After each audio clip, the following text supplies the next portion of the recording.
how to add background in Canva. So first go to Canva, and then here, once you have your canvas here, you can just hover mouse over elements and then just search for the background that you want to use or to add to Canva. So let's say I'm going to use let's say building background. Then let's just click on photos here, and then I'll just use any of the photo here. So let's say I like this one, click on that, and then right click on it and then click on set image as background. There you go. Now you have this beautiful background. So if you want it to change it to, let's say, a solid colored background, you can do that. So let's just delete this. Okay, so you can just click on the Canva here, canvas, and then you can just click on the color here, background color, and then just select your color here.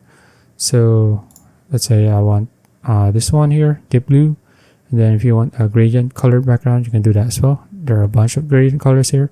Click on just any one here, then there you go. Now you just added different kinds of background here. Okay, so that's it. If you found this video useful, please like and subscribe for more videos like this. See you in the next one.